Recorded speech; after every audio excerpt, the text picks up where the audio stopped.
A walk to church followed by lunch and chocolate. The British royal family is nothing if not traditional. And so it would only make sense that at Easter, just as they do at Christmas, the royals follow some steadfast traditions. Last year, the royal family's Easter plans were impacted by the cancer diagnoses of King Charles and Catherine, the Princess of Wales.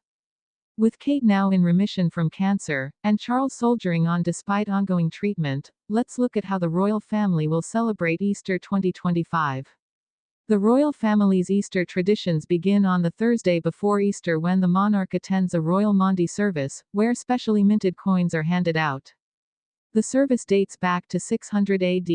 According to the royal family's official website, during the Maundy service, the sovereign distributes gifts, known as Maundy money, which is based on the age of the monarch at the time, to thank the recipients for their outstanding Christian service and for making a difference to the lives of people in their local communities.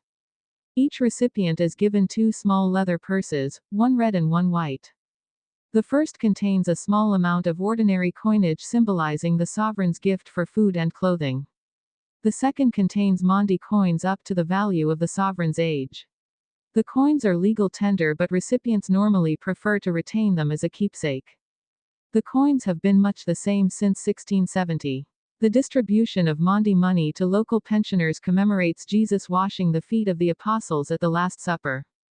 Early in her reign, Queen Elizabeth II decided Maundy money should not just be distributed to the people of London, and began her own tradition of traveling to various cathedrals or abbeys in England. She visited every cathedral in the country during her reign. Her last in-person appearance was in 2019. She was accompanied by her granddaughter Princess Eugenie for the Maundy service at St. George's Chapel, Windsor, where she handed out Maundy money to 93 men and 93 women. King Charles appeared in her place in 2022, after the Queen skipped the service due to mobility issues. He has now taken up the tradition, traveling to York Minster in 2023, his first Easter as monarch. King Charles was forced to miss last year's service as he was taking a break from public-facing duties to undergo cancer treatment. Queen Camilla traveled to Worcester Cathedral to attend the service and hand out the traditional Maundy gifts on his behalf. She distributed the coins to 75 men and 75 women, mirroring the age of the king, to thank them for their outstanding Christian service. As the king was unable to attend, a pre-recorded message was played in which he read from the Gospel according to John, and thanked the Maundy money recipients for their service. It is thought the king will attend this year's service, accompanied by the Queen. Throughout her long reign, and prior to the COVID-19 pandemic, Queen Elizabeth II's calendar saw her move between her various castles at the same time each year. Each March-April, the Queen would spend 1 month living at Windsor Castle, her longest stay there of the year. This meant Windsor was her base each Easter and members of her family were invited to come and celebrate with her. In 2019, there was cause for a double celebration when Easter Sunday coincided with Queen Elizabeth's 93rd birthday on April 21. After church, the royal family convenes at Windsor Castle for lunch.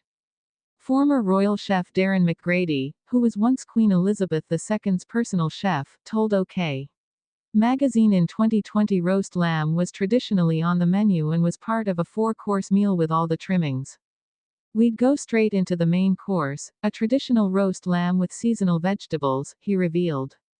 They'd also have a compound salad served in a kidney dish attached to the plate, just some lettuce and cucumber with a little mint or some grated carrot and coriander.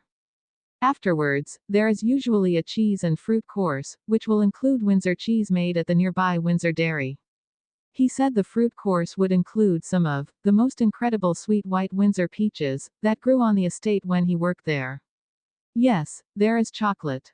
McGrady told OK! In 2020 the late Queen had a fondness for chocolate, with Bendix Bittermints among her favorites.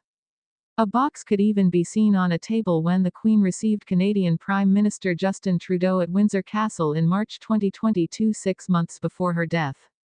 Her Majesty loves chocolate, but particularly dark chocolate, he said. She gives it up for Lent and then looks forward to tucking into her favorite Bendix Bittermints. Boxes of them are provided for everyone to nibble on.